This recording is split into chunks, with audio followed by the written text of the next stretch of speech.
We are going to continue on in our series about sex. We only have really three more times that we're going to be talking about this.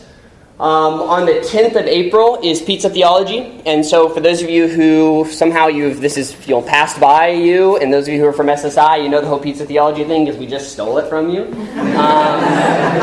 Our Pizza Theology is just called Let's Talk About Sex, so I don't know if there's going to be Salt and Pepper songs along with that or what, but that's our goal, is to just talk about gender, marriage, and sexuality. And so I'm going to give you kind of a real preview of what I'm going to be talking about today, but I have like another hour and a half to be able to discuss the material that I'm discussing today. So I'm going to try to kind of move through it really quickly, just a bare bones outline of it. And if you're interested in more about this, you definitely need to be at our Pizza Theology on the 10th, okay? From 4 to 9 at UTD. I think that's right, 4 to 9 UTD. And on the 10th as well, we are going to have a service that is aimed at you guys providing our material, okay? It's one of the big things that we try to accomplish around here, and it seems to be difficult because I know a lot of us have been passive churchgoers, and so this idea of actually participating and contributing something is a weird idea to us. So we're going to post some stuff online probably this week that will be anonymous, and that will be really specific questions that you can answer. And on the 10th, we're going to have kind of a lament and a praise service all wrapped up into one, where pretty much all we're going to do is read your sound bites about sexuality. Whether that's some of the issues that you're struggling with, whether it's some of the things that you've found hope in, whatever that is and everything in between that, that's really going to be our entire service. Okay? It's going to be a worship service and a chance for us to hear the voices of our community in response to this long series that we've been doing since the beginning of the year. And you don't have to read that, your own thing. The reason that we're sending it anonymously if you want to is so that someone else could read that tidbit, as long as we, get your approval.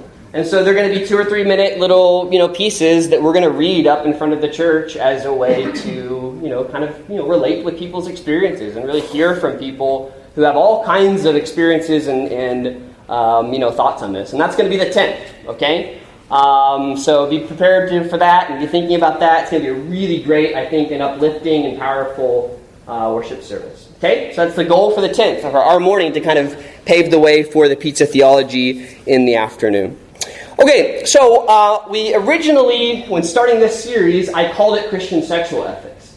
And that's kind of a funny way of phrasing it, particularly since we've been reading Song of Solomon, and most Christians have not used Song of Solomon as a source for Christian sexual ethics. But what I want to do for you today in this short 30 minutes is give you 3 what I think are defining Christian sexual ethics. In fact, I think they're just general ethics that all Christians should embrace, but particularly regarding sexuality. And then I'm going to apply those ethics to this issue of same-sex versus, opposite-sex attraction. And that is really my goal. That's it, is to kind of give you these 3 ethical principles. Now, I want to back up a little bit and just give you a quick disclaimer. We don't need ethics as Christians, okay? Because ethics is a moral branch of philosophy that says we can logically figure out morality pretty much on our own. But of course, that's a problem, right? Because our logic is always going to be confined by the culture that we're in, by the time and place we're in. And so as Christians, we don't use ethical guidelines for things, okay? Ethics in and of themselves, if it's just a list of things that we should do and don't do, are fine. But we don't need ethics because we have something far better than a list of laws and morality. We have Jesus. Jesus is, for us Christians, our ethical guidebook. He himself, and all the complexity that is being human and being God, is for us our ethical standard. Okay? And so I'm calling this Christian sexual ethics not to suggest to you that we've all just sort of come up with these logical analysis of morality and said, here are 3 principles that are perfect. But my goal is simply to draw these 3 things out for you and say, this is what I see in Jesus regarding sexuality. And so I just want to give that as a disclaimer, that we can have conversations about this all day long, but those conversations aren't going to be based on our cultural values, or based on our ability to rationalize ideas, but they're going to center as Christians around the person of Jesus and how he interacted with people and what he taught about how to live. All right? And so, that may seem semantic to you, but it's very, very important. In fact, I think when Rick Watts was here winter camp, he said this idea that Christians don't need ethics. Ethics were Greek's way of trying to kind of get outside of the gods and come up with their own logical ideas about morality. And so I would certainly agree with that in terms of what he was talking about there.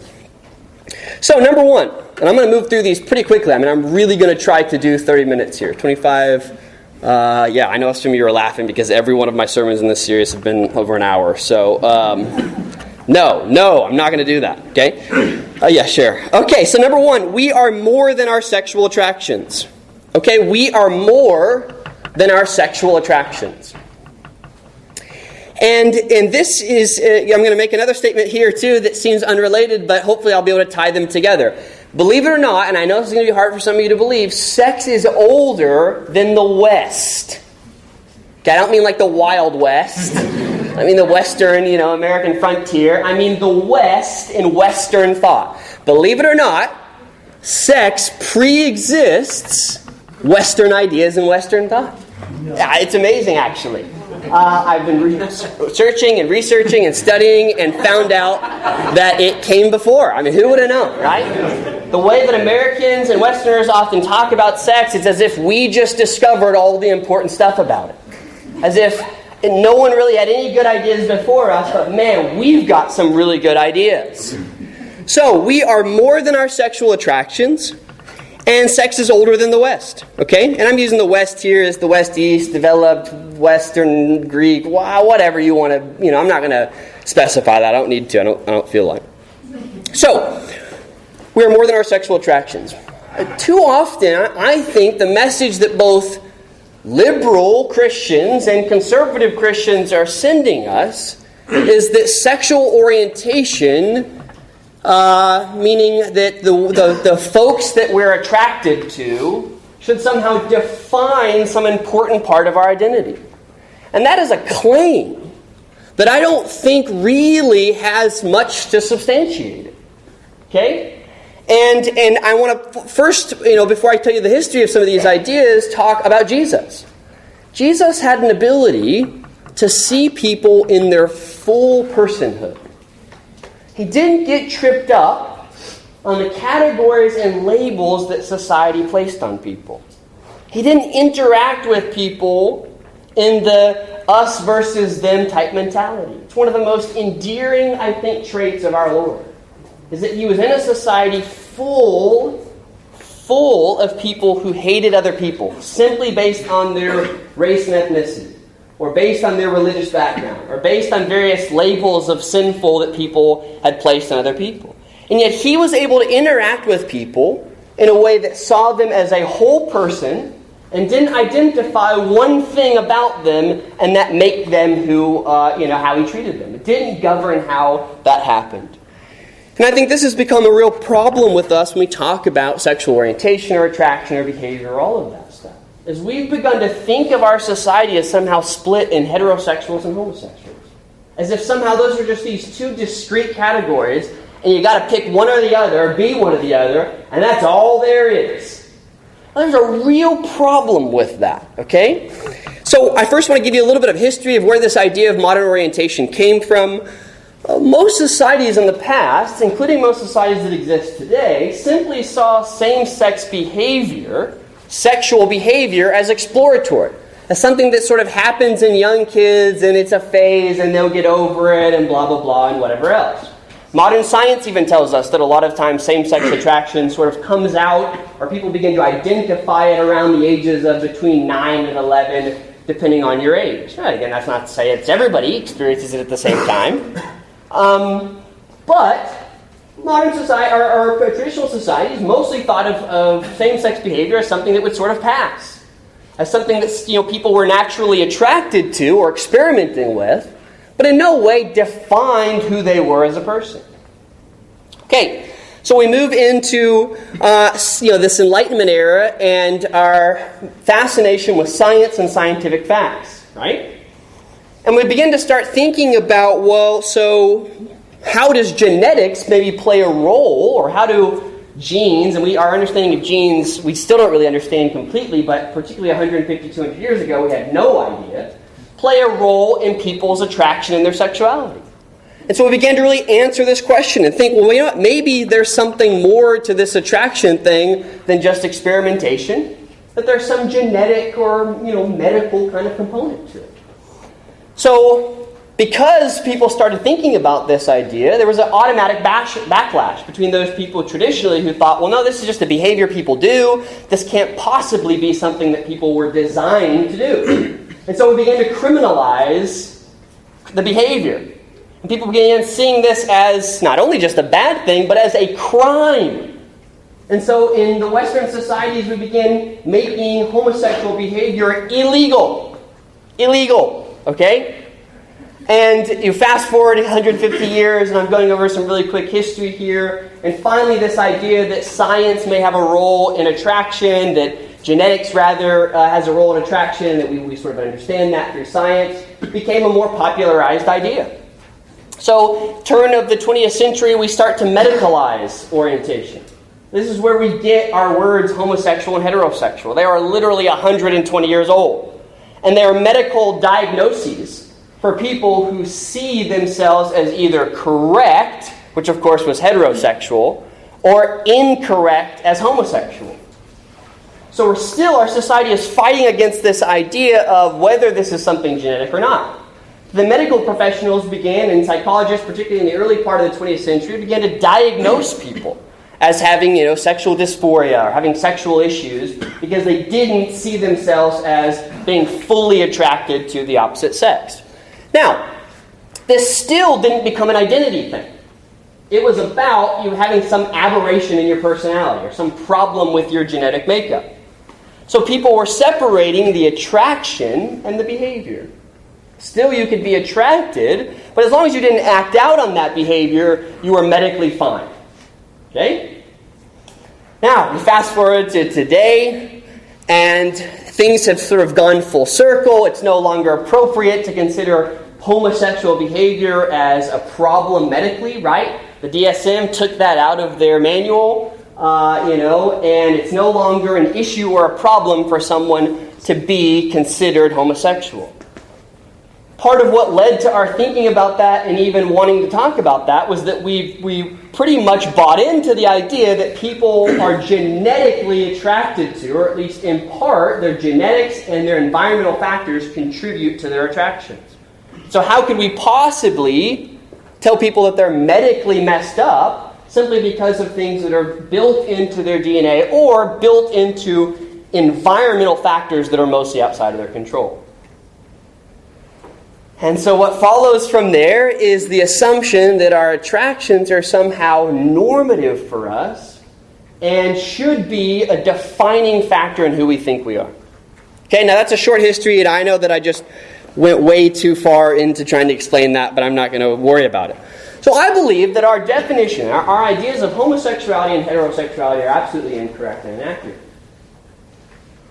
The vast majority of people who experience same-sex attraction don't even consider themselves to be homosexual in orientation. They're not ready to buy into that identity that they are this and this alone. And so what we see, I think, in reality, in terms of what we're talking about in our society, is this refocus on trying to label people. We've got homosexuals, we've got heterosexuals, and we've got no one really in between. Or if we do, they're sort of like a mix and they're bisexual, but that's just a third category that we don't understand very well. But I think we've got to get outside of this polar way of thinking about this issue and recognize that people are pretty complex. They have complex histories. They have complex genetics. They have a lot of issues that are going and surrounding around both their heterosexuality and homosexuality. Even though I think we ought to probably strike those from our vocabulary because they're not incredibly helpful. So what that leaves us is with these sort of three perspectives today that I don't think are very helpful. The liberal modernist perspective, which is really kind of 50s, 60s, and the idea that, well, science will prove to us that this really isn't that big of an issue. That science will show us concretely that same-sex attraction is something that just happens in all people, and therefore we shouldn't, see this as simply a choice that people make. And when people talk about that language or use, homosexuality as being a choice, I often ask them, okay, well, for those of you who are heterosexual, whatever the heck that means, how many of you chose to be heterosexual? And have any of you thought about what it might be like to choose something different than what you believe? And now you can start to kind of wonder, okay, wait, that sounds really complicated and really difficult. So this idea that, science will sort of show us has not played out. We have plenty of psychological studies that tell us that in part, same-sex attraction is something genetic.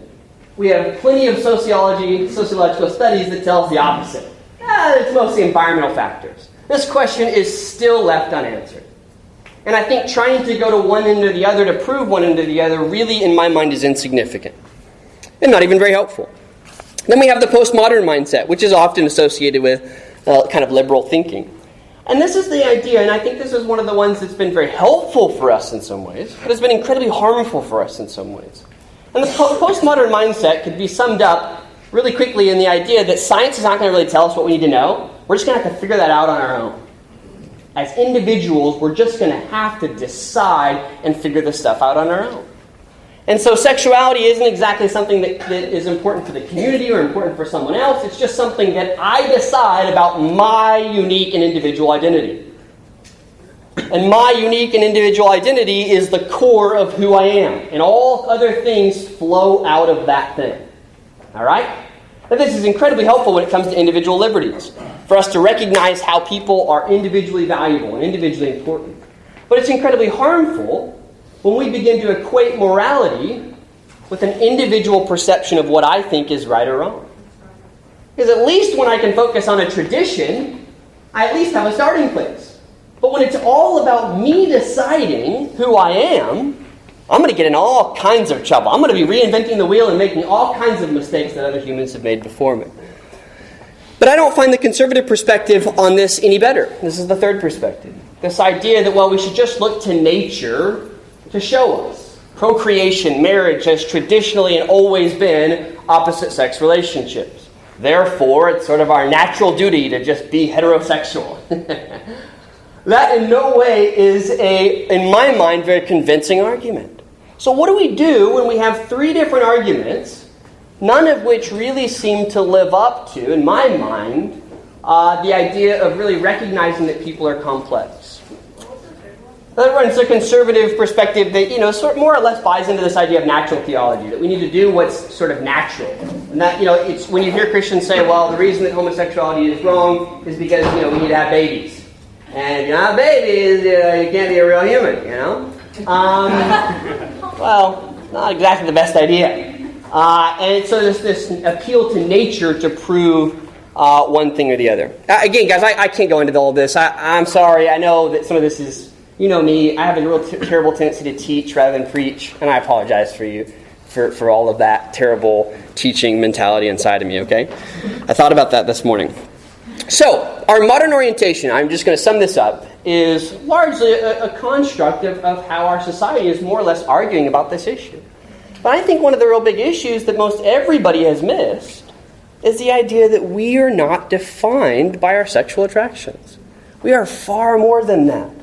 And I think, if anything, science bears that data out more than anything else, is that it's too complex.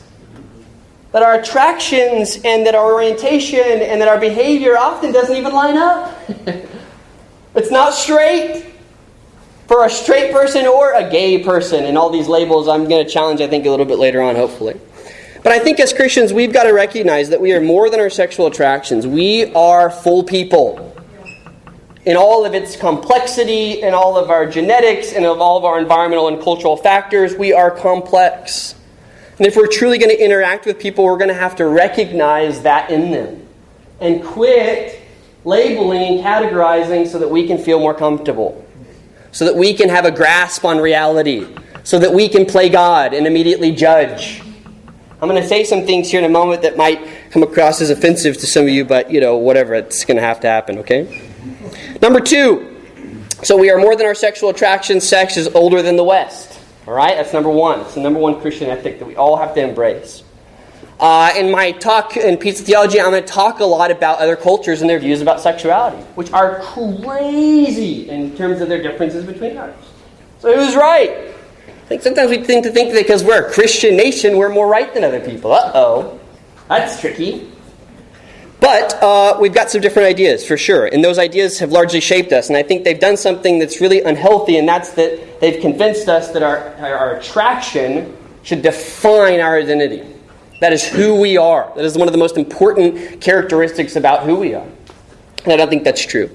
Number 2, sexuality is about, in this one I've already kind of, I think, explored with you, so I'm going to go over pretty quickly. Sexuality is about seeing and serving fellow humans as image bearers. Maybe that's not something we tend to think about very often, right? Sexuality, and I don't, by using the term sexuality, which is itself a very vague and ambiguous term, I'm not talking about sex itself, right? That would be a weird way of saying this, when I'm saying sex is about seeing and serving fellow humans. I'm like, oh, okay, yeah, I can agree with that guy. I think, it's right. No, sexuality. So all of the stuff that we define as sex and sexuality, and again, this is a very vague, I think, and nebulous word, but don't have time to go into it, is about seeing and serving fellow humans as image bearers and not using people as mirror images. Remember the analogy that I gave you guys about that show that I watched in The Wire, right? A guy is having sex with a prostitute, and instead of looking at her and she's very beautiful, he's looking at himself in the mirror. And so much of the way we think about sex and practice sex is simply about us projecting our wants onto another person. And that is messed up. Because God has created all of us to be image bearers. Every single one of us is stamped with the image of God. And when Paul talks about uniting Christ with the prostitute, what he's ultimately talking about is you are uniting the image of God with another person for a cheap thrill. And in our society, we treat sex as an insignificant thing. Often as an insignificant thing that allows us to get off at the expense of somebody else. Even if they're doing the same with us, which doesn't make it any better. And that's really unfortunate. So sexuality is about seeing and serving fellow humans as image bearers and not using people as mirror images, as simply just something that I'm going to project my wants and desires onto. And there's a second part of this, of course, because this one has to be really long and complicated. Sexuality is not primarily about personal fulfillment or doing my natural duty. That's the second part of number 2. She's like, is that 3? That's 4? The 5th one? Second part of the second one. I know. I'm sorry, guys. This is why we record these, okay? We don't record them because people are like, oh, yeah, I really want to listen to him. He's such a great speaker. It's like, I got to listen to that thing like 8 times just to figure out his points each time. Or like the title, okay? So the second one is sexuality is about seeing and serving fellow humans as image bearers and not using people as mirror images. And the second part of that is sexuality is not primarily about personal fulfillment or doing my natural duty. Guys, one of the big issues right now, according to Pew Research, is that old school folks, boomers and Generation X and Y and all that stuff, tend to think about sex as more of a natural duty. Sex is about marriage and about procreation. And I want to suggest to you that that's no better an idea than sex is ultimately about personal fulfillment and connecting with someone. Because they're both human ways of thinking about sexuality. About fulfilling some natural human desire, whether that's to have kids and to be married and have, whatever, or to have personal fulfillment and have someone around you. Millennials, you guys are much more likely to think about sex in terms of personal fulfillment. That it's a great way for me just to sort of connect with someone. And I know we think of that as an extreme idea, but that's the society we live in. I talk to my students all the time in my classes who think about sex that way. They have casual sexual relationships, which are more about getting to know someone than they are about, experiencing someone else in a really deep and meaning and significant way. Okay? So we've got to get outside, I think, of both of these. This idea of personal fulfillment, that sex is really just sort of about me expressing my love for someone or feeling connected deeply to someone, and all of these other ideas, which we'll talk about a little bit later. I think this is the wrong debate that we're having about whether or not it should be about natural duty or about personal fulfillment. We've got to rediscover some of the gospel distinctives here. And that's why we got to be very careful with the language that we're using. Because when someone tells us this or that, and we immediately assume that they mean this or that, we get into a lot of trouble. So when Christians say, well, it's okay for me to have sex because I really love them. And I'm thinking, well, what does that mean? What does it mean that you really love them? Let's explore that idea some, and let's talk a little bit about the definition of love. Because a lot of times that's about expression of infatuation and not an expression of some deep commitment that you've made to this person. And we've also equally got to be careful about judgment, about immediately judging people. A lot of times Christians feel the need to immediately put their foot down on some of these issues, or throw stones at other people who are putting their foot down, right? On either end of the spectrum.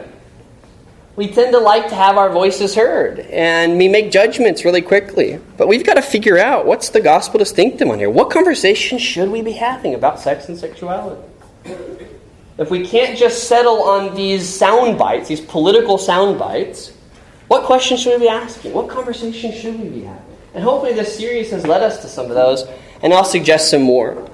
I think one of the big ones is just that I think the New Testament really teaches us is that sex is kind of weird. There's something about it that connects in maybe more ways than a lot of other things do the mind and the body. One of the real wonderful things about Paul's usage of the word soma is he's talking about sex as a deeply interpersonal communication with someone. Meaning that it's like conversing with someone, a deep form of communication. And I would say that in most of the way sex is practiced in our society, it's sort of like just a conversation where someone's talking at you or trying to impress you. It's not a deep conversation where you sort of have two minds meeting and there's deep values shared there. And it's ultimately about really getting to know someone. But rather it's just sort of a cheap, quick conversation that sort of I walk away from thinking, whatever, feel good from. And I like comparing that, but Paul talks about sex as being a deep connection that we do with our bodies. And I think what's so wonderful about this, when you really look at Jesus' teachings, is he had a really wonderful way of combining both the spiritual things that happen in our life and the bodily things that happen. And I think every now and again we get too much into one direction or the other. We begin to denigrate or think of bodily things as bad things. As pleasure and fulfillment is no good. And as an expression, like we all should be like ascetic Christians. If it doesn't feel bad, then it's not truly spiritual. Like, where do we get that idea from? Remember our Lord was one that was called a drunkard and a friend of sinners. He seemed to be having a lot of fun in his life, okay?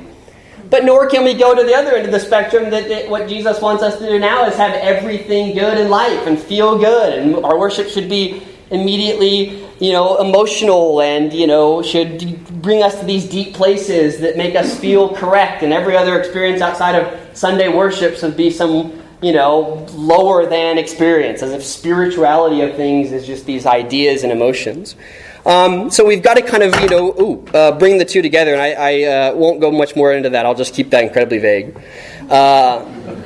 One of the things that I will tell you, though, about where ideas about romanticism came from and where this idea that our sexual urges are, sort of deep and significant, it comes from a philosopher actually named Rousseau. And Rousseau kind of, and there's a lot of ways to say his last name, so I'm just going to say how I like it to say it. Basically, he had a real problem with arranged marriage, okay? He thought that arranged marriage was really not about love. It was just about economic partnership. He saw this whole natural duty thing as being so not romantic, okay? And so what he came down to was that, our sexual urges say something deep about who we want to be with, and they're significant, and therefore that should really communicate, our true capacity for love for others. So that we should use our sexual urges to inform our ideas about love and marriage so that we don't end up in these economic partnerships that are devoid of love and meaning. It doesn't sound like a bad idea, but of course, taken to its fullest extent, we have what we have now, which is people defining a relationship based on things that have to do with their own pleasure and expression of personal fulfillment. You fulfill me. You make me feel good. This is who I really am because it achieves my desire. And then we do this with each other. And so that really comes, again, from an Enlightenment age type of thinking. At the time, it made sense, right? Because it was trying to balance people away from this natural duty thing. All right, my last point here. Sex is a good gift from a great God. It is not a god or a demon in and of itself. Sex is a good gift from a great God. And it's not a god or a demon in and of itself. Some of us need to really lower our expectations and our understandings about sex. We just do. We need to lower them. We need to stop treating sex as this god. And some of us need to heighten our expectations of sex and expectations for it. We need to stop treating it as this dirty little demonic thing that we're going to have to do at some point so that we can have a few kids. And I know you guys are thinking you're laughing, but a lot of people in marriage have both of these hang-ups. And it's particularly interesting when you get two people who are hung up on the other end of the spectrums, right? One who thinks of it as a god and the other thinks of it as demonic. Then you get some real problems. And there's other ways of thinking about this, for certain. But the reason I think Jesus doesn't spend a ton of his time on talking about sex is because it just wasn't near as significant as we tend to make it. And we've got to be very, very careful in making sure that sex and sexuality has a proper place in our minds and in our place of life. When you're young, you just naturally think about this a lot more. When you're in our society, you think about it a lot more. Sure, I get it. I understand. But it's a good gift from a great God, and the focus there is on that great God part. He wants us to have sex that's pleasurable and deeply meaningful, and that's great and good. But the act of sex itself, it has never propped up a good marriage. I guarantee you. It has never been the foundational thing that made two people truly love each other. In fact, Nietzsche, who, one of the most cynical and odd philosophers, let me see if I can find this quote from him, because I think it's such a weird and wonderful quote. Oh, I don't have it anymore.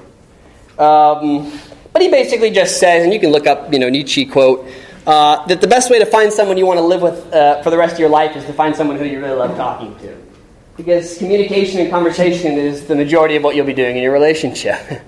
And he actually compares in some ways sexuality to conversation. And I think in that way I love it. I love the idea that God has given us both conversation and complex forms of communicating with each other.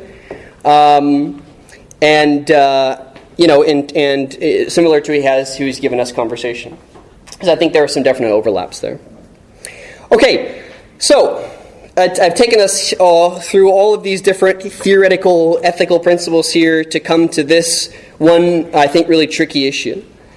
And that's, what do we do with people who have very strong same-sex attraction? Number one, strong is itself a difficult word. Because people are all over the map. I mean, they really are. And that changes from time to time. The most complicated sexual indication scales right now are time-based. They're over the past year. That's how much scientists have come to think about this fluidity. Now, girls even more than guys. And I'll explain this a whole lot more when in pizza theology and the differences between those who report attraction versus behavior versus orientation and things like that. Well, what do we do with people who have, and those of us who have same-sex attraction? What's out there? Too many Christians have offered, and there's, of course, three major views on this. There's the far liberal side of Christianity that says, okay, if truly same-sex attraction is something that's outside of people's control, then how possibly could God keep them from being able to get married?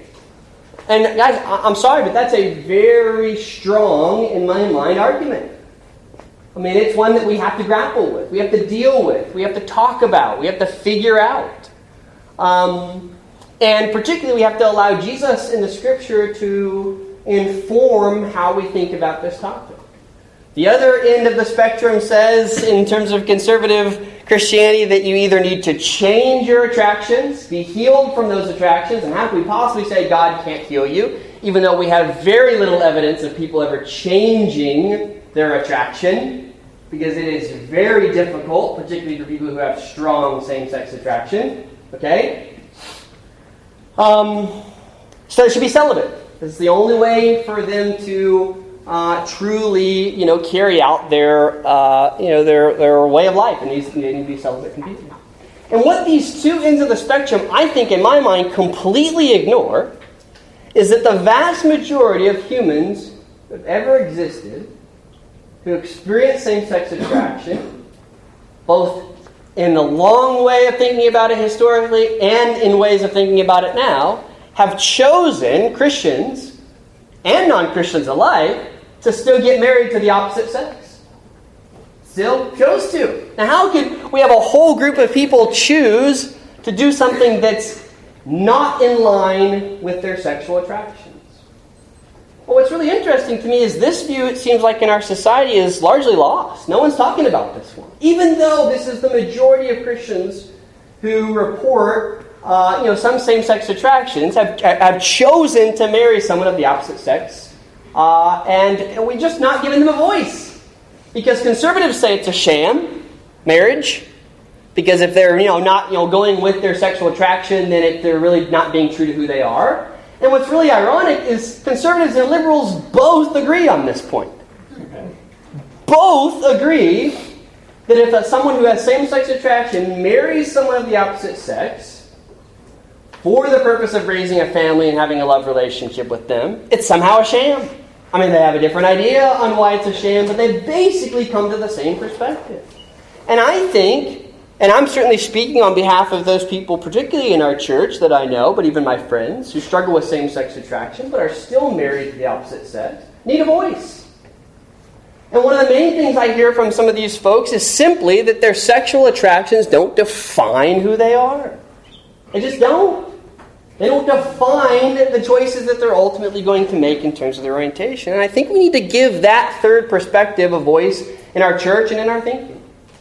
And I think it follows from some of the ethical principles that I'm giving to you. Am I telling you which one of those three things that you ought to believe and think? No, I really, truly do believe that there are great arguments for all three. I'm ready for someone to come teach me and tell me how it is that gay marriage, is completely okay according to God's standard. I'm open for it. I can't see it in the Scripture. I just can't. But I'm ready and I'm open. And if it's true and if that's right, then please come and be the one to teach me that concept. But when I look at the Bible, I just don't see that being approved.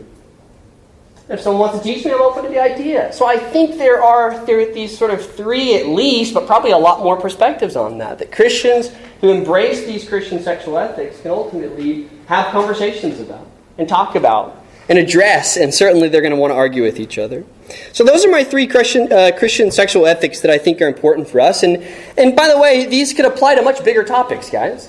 One of the real issues I have with people talking about same-sex attraction is that somehow in their mind they've decided that same-sex attraction is somehow automatically worse than opposite-sex attraction. Are you kidding me? Opposite-sex attraction is fraught with all the same difficulties and failures. And somehow we allow young people to experiment with sex so long as it's the opposite sex, and then we've approved it, as if people experimenting with same-sex attraction are like double wrong. They've like added an insult on top of injury or something. It's like, oh, no. Guys, in a sense, God didn't create any one of us to be heterosexual or homosexual. Our culture has defined these things. And this idea of heterosexual people being womanizers or manizers, is that even a word? I don't think so. Why not? That's discriminatory against men. Just realized that. It's not very common that you could say that. My wife has given me a very disagreeable. But this idea that we have to constrain our sexuality and sacrifice in our sexuality is something that's not being talked about.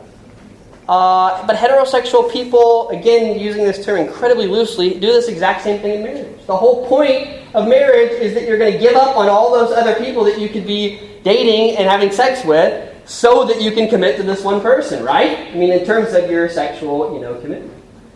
And so often we've treated heterosexuality as automatically less bad than any kind of same-sex attraction. And that's not true. It is not true. It's fundamentally wrong to think like that. Both our heterosexuality and our homosexuality are flawed in God's sight. And when we try to kind of elevate one or the other, I think we're doing a real disservice to ourselves. Because we're not living up to not the commands, but the goal that God's given us in our sexuality. To be by nature self-serving in it. And using it as a tool to really grow close with another person. And value them. So that's what I got for you. I'm going to remind you again what they are. We are more than our sexual attractions. Sex is older than the West. Sexuality is about seeing and serving fellow humans as image bearers, not using people as mirror images.